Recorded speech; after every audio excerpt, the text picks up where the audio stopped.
नमस्कार, अपना उत्तराखंड में आप सभी का स्वागत है। मैं हूं नीलू। करते खबरों की शुरुआत सबसे पहले देहरादून से खबर, जहां पर जाम से बचने के लिए 6 जगहों पर रैली, जुलूस, प्रदर्शन पर बैन लगा दिया गया है। इसको लेकर डीएम ने आदेश जारी कर दिया है, जिसमें घंटाघर, गांधी पार्क, एसले हॉल चौक, दर्शन लाल चौक, तहसील चौक और बुद्धा चौक पर रोक लगाई गई है। इसके साथ ही सचिवालय और सीएम आवास कूच के लिए नया रूट तय किया गया है। वहीं डीएम के आदेश का कांग्रेस विरोध कर रही है और कहा कि धरना प्रदर्शन करने का किसी को भी कोई शौक नहीं है।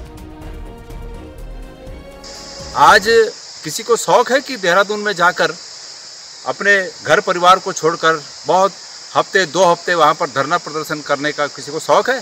किसी को शौक है कि मुख्यमंत्री के आवास को घेरने के लिए वो पहाड़ों से निकलकर और बहुत दिन की यात्रा करके वहां पहुंचे? किसी को शौक है? लेकिन सरकार जब मांगों को नहीं मानती है तो ये लोकतांत्रिक हक होता है। आज इस प्रकार के आदेश जारी करना ये सरकार की तानाशाही का जीता जागता उदाहरण है और कांग्रेस पार्टी इसका पुरजोर विरोध करेगी। और डीएम के आदेश पर महिला कांग्रेस प्रदेश अध्यक्ष ज्योति रौतेला ने कहा कि डीएम अपने काम पर ध्यान दे, राजनीतिक दलों को ज्ञान ना दे और यह बताए कि रात को देहरादून की सड़कों पर क्यों जाम लग रहा है। वहीं बीजेपी नेता रविंद्र जुगरान का कहना है कि आदेश कुछ हद तक सही है, पर लोकतंत्र में किसी को प्रदर्शन से नहीं रोका जा सकता है। में हमारा अधिकार है कि हम सत्ता के खिलाफ बड़ी मजबूती के साथ विषयों की गंभीरता को लेकर प्रदर्शन करें, आक्रोश, गुस्सा प्रकट करें। ऐसा कम हो रहा है, हम तो चाहते हैं और तेजी से हो अगर कहीं गड़बड़ी है। लेकिन मैं फिर कहूंगा, आपको अपनी संख्या, अपना आक्रोश दिखाना है तो वो जो है जरूरी नहीं है कि आपको उसके लिए सड़कें ही जाम करनी है या आपको उसके लिए जो है क्या कहते हैं लोगों को परेशान करना है। मुझे आपसे जरूर जाननी है कि दिन में तो हमारे जो जुलूस है राजनीतिक पार्टियों के, उनकी वजह से आपको लग रहा है कि जाम हो रहा है, लेकिन रात को जो ट्रैफिक होता है पूरे देहरादून में, उसका क्या कारण है, उसके लिए आपकी क्या व्यवस्थाएं हैं? जिलाधिकारी जी, आपको अपने काम पे ध्यान देना चाहिए। राजनीतिक पार्टियों को कहां से धरने करने हैं, कहां प्रदर्शन करने हैं, कहां से उनका रूट तय होगा, वो उनका काम है, वो डिसाइड करेंगे। देहरादून में 6 जगह पर प्रदर्शन, रैली, धरने पर रोक का आदेश डीएम देहरादून ने जारी किया, जिसका कर्मचारी संगठनों ने विरोध शुरू कर दिया है। राज्य कर्मचारी संयुक्त परिषद के अध्यक्ष अरुण पांडे का कहना है कि इस आदेश के खिलाफ मुख्यमंत्री और मुख्य सचिव से बात की जाएगी। डीएम का फैसला एक तरफा फैसला है। वहीं सचिवालय संघ के अध्यक्ष सुनील लखेड़ा ने कहा कि लोकतंत्र में इस तरह का आदेश ठीक नहीं है, इसका विरोध किया जाएगा क्योंकि ऐसे आदेशों से सरकार की छवि खराब होती है। ऐसे स्थान पे उन्होंने जो हमारे जो धरना प्रदर्शन, शोभा यात्रा, जो भी रैली वगैरह होती है, इसमें प्रतिबंध लगाया गया। मैं इसका सचिवालय संघ के अध्यक्ष के नाते इसका पुरजोर विरोध करते हैं, क्योंकि ये लोकतंत्र में अपनी बात को कहने के लिए, बात को रखने के लिए ये धरना प्रदर्शन और रैलियां वगैरह भी आवश्यक होती हैं। तो इस तरह से यह एक अविवेकी निर्णय लिया जाना यह ठीक नहीं है। हम इसका विरोध करते हैं और शीघ्र ही इस संबंध में समस्त संगठनों के साथ मिलकर के हम लोग इस संबंध में मुख्य सचिव और माननीय मुख्यमंत्री जी से वार्ता करेंगे। उत्तराखंड में बाहरी लोगों की जमीनों की अवैध खरीद फरोख्त के मामले में सरकार की तरफ से सख्त आदेश जारी किया गया है।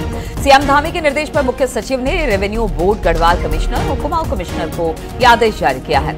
इसमें नियमों के खिलाफ जाकर 250 मीटर से ज्यादा जमीन खरीदने वाले बाहरियों की लिस्ट मांगी है। साथ ही उद्योगों के नाम पर जमीन खरीदने वालों की भी लिस्ट मांगी गई है। अगले 1 हफ्ते के अंदर ये लिस्ट देनी होगी। इस पर राज्य सरकार बेहद सख्त दिखाई दे रही है।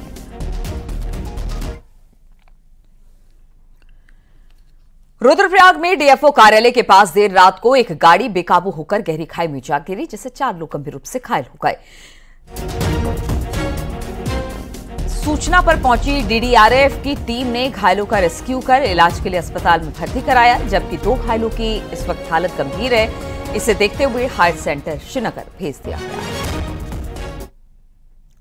देखा गया कि गाड़ी 100 से 150 मीटर नीचे गिरी हुई है और उसमें जो 4 लोग सवार थे और उनको सर्च एंड रेस्क्यू किया गया, जिसमें कि 2 लोग गंभीर घायल थे और 2 नॉर्मल घायल थे और जिन्हें कि जिला चिकित्सालय लाया गया और वहां से 2 लोगों को हायर सेंटर रेफर कर दिया गया और 2 अभी उपचाराधीन जिला चिकित्सालय में।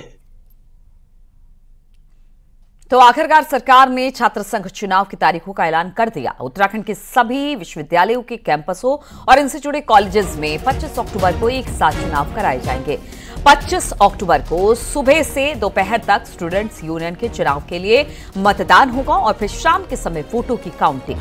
आपको बता दें कि छात्र लंबे समय से छात्र संघ चुनाव कराने की मांग कर रहे थे और अब इसके बाद 25 अक्टूबर को वो तारीख निकाली गई है जिसमें छात्र वोट कर पाएंगे छात्र संघ चुनाव के लिए।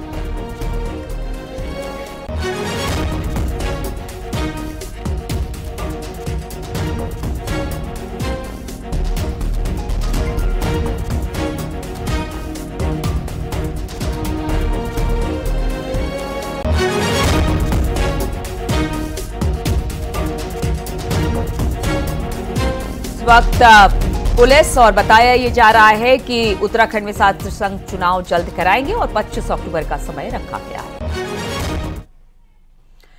हरिद्वार के ज्वालापुर इलाके के प्रेमनगर घाट पर स्नान के दौरान गंगा नहर में डूब रही महिला की जान पुलिस ने बचाई। हरियाणा से परिवार के साथ आई गंगा में स्नान कर रही थी, तभी महिला गहरे पानी के बहाव में बहने लगी। महिला को बहता देख लोगों ने शोर मचाया। वहां पर पास में मौजूद पुलिस ने स्थानीय लोगों की मदद से महिला की जान बचाई।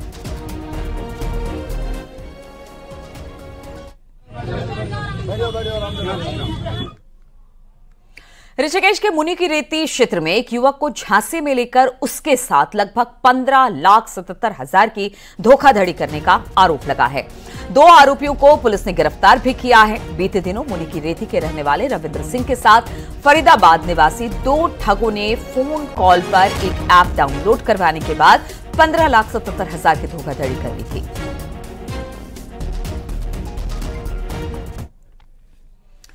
हरिद्वार के कनखल में बड़ा हादसा टल गया। यहां पर भीड़ भाड़ वाले इलाके से गुजर रही कार में अचानक से आग लग गई। कार में आग लगता देख ड्राइवर ने कार से कूदकर अपनी जान बचाई। बीच बाजार कार में आग लगने से अफरा तफरी का माहौल रहा। मौजूद लोगों ने आग बुझाने की कोशिश की, साथ ही फायर ब्रिगेड की टीम ने मौके पर पहुंचकर आग पर काबू पाया।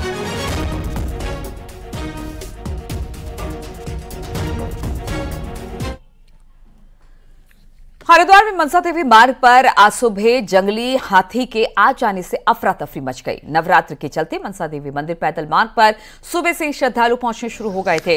इस बीच एक जंगली हाथी अचानक आ भड़का, जिससे लोग सहम गए। काफी देर तक हाथी वहां चहलकदमी करता रहा। मनसा देवी मंदिर पैदल मार्ग राजाजी टाइगर रिजर्व से होकर गुजरता है। टाइगर रिजर्व प्रशासन की ओर से मनसा देवी मंदिर मार्ग पर पर्याप्त इंतजाम न किए जाने के चलते हाथी यहां पहुंच गया। सुबह सुबह मां मनसा मैया के दरबार में आते हैं और आज यहाँ पर मनसा देवी के नीचे मेन गेट पे आज हाथी आए हैं, जिससे वन विभाग वालों को थोड़ा सा ध्यान देना चाहिए कि यहाँ पर नवरात्रि का माहौल चल रहा है, जिससे वन विभाग में जो जानवर हैं हमारे हाथी वगैरह, तो उनकी थोड़ी सी व्यवस्था बनाई जाए जिससे श्रद्धालुओं को कोई दिक्कत परेशानी ना हो। और त्योहारी सीजन के मद्देनजर खाद्य सुरक्षा विभाग अलर्ट मोड पर है। रुड़की में खाद्य सुरक्षा विभाग का कहना है कि दशहरा दीपावली में जिले के शहर और देहात क्षेत्रों में विभाग लगातार अभियान चला रहा है और साथ ही बाहरी राज्यों से आने वाले खाद्य पदार्थों की चेकिंग की जा रही है, ताकि लोगों के स्वास्थ्य के साथ मिलावटखोरों के खिलाफ सख्त कार्रवाई की जा सके। दरअसल आपके माध्यम से मैं कहना चाहता हूँ कि हम लोग अभी बीच में भी आपने देखा होगा, आप मीडिया के माध्यम से भी आप लोगों ने हाईलाइट भी किया है, त्योहारों को दृष्टि में रखते हुए हमने पहले बीच में घी की कार्रवाई भी की है हम लोगों ने। इसमें हमने सैंपल लिए संपूर्ण जनपद में और आगामी त्यौहार को देखते हुए हम लोग अभी आजकल नवरात्र की इसमें कुट्टू के आटे का विशेष चल रहा है, उसमें हमने अवेयरनेस प्रोग्राम भी चलाया है और साथ ही हम लोगों ने सैंपलिंग भी की है पूरी टीम के साथ संपूर्ण जनपद में। त्योहारी सीजन में ऋषिकेश शहर में यातायात और शांति व्यवस्था को लेकर पुलिस प्रशासन ने तैयारी शुरू कर दी, जिसमें ट्रैफिक प्लान के तहत घाट चौक से त्रिवेणी घाट तक 0 जोन रहेगा और चंद्रभागा और नगर निगम में गाड़ियों के लिए पार्किंग बनाई गई है। साथ ही बड़ी तादाद में नेपाली फार्म से नटराज चौक की ओर से इसे डाइवर्ट किया जाएगा। आगामी दशहरा पर्व के दृष्टिगत आज यहाँ सभी पुलिसकर्मियों की, अधिकारियों की मेरे द्वारा मीटिंग लेकर उनको ब्रीफ किया गया है और पिछले वर्षों के आकलन करते हुए, अनुभवों को शेयर करते हुए कितनी भीड़ थी और क्या ट्रैफिक व्यवस्था थी, सारी हर चीज़ के हर पहलू पर उत्तराखंड में 2 दिन में 2 ऐसी घटनाएं सामने आई जिसने मुस्लिम समाज को शर्मसार कर दिया। पहली घटना देहरादून में आई जब होटल में रोटी बना रहा एक मुस्लिम युवक रोटी में थूकते हुए पकड़ा गया। दूसरी घटना मसूरी में जहां पर एक मुस्लिम युवक चाय में थूकता हुआ देखा गया। वहीं मामले में बीजेपी प्रदेश अध्यक्ष महेंद्र भट्ट का कहना है कि उत्तराखंड का मुसलमान ऐसा गलत काम नहीं कर सकता और बाहर से जो मुसलमान यहां घुसपैठ कर रहे हैं ये उनका काम है। वहीं उधर शहर काजी मोहम्मद अहमद कासमी का कहना है कि खाने में थूकना एक घिनौनी हरकत है। इस्लाम कभी इस तरह के कृत्यों की इजाजत नहीं देता। पहले दिन से कहता हूं कि देवभूमि उत्तराखंड का कोई भी मुस्लिम व्यक्ति ऐसा कर नहीं सकता है। ये बाहरी तत्व है। इन तत्वों से उत्तराखंड के मुस्लिम समुदाय को बच के रहना चाहिए।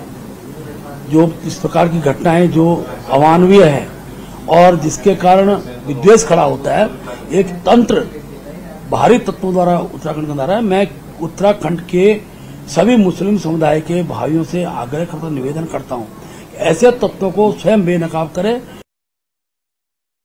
तो इंतहाई नालायक है वो, मतलब कि इस तरीके से मतलब कि थूकना किसी चीज में वो सही नहीं है। इस्लाम धर्म तो बिल्कुल सर इसका मुखालिफ है। मतलब कोई आदमी अगर मतलब इस थूकता है किसी को तकलीफ पहुंचाने के लिए तो इस्लाम तो मना करता है कि। उत्तराखंड हाईकोर्ट की चीफ जस्टिस ऋतु बाहरी अब रिटायर हो चुकी हैं, लेकिन उनके कार्यकाल में हाईकोर्ट शिफ्टिंग को लेकर जो निर्णय दिया गया उसकी चर्चा आज पूरे प्रदेश में है। हालांकि हाईकोर्ट शिफ्ट होगा या फिर नहीं ये भी कह पाना अभी आसान नहीं है। देखिए जरा ये रिपोर्ट।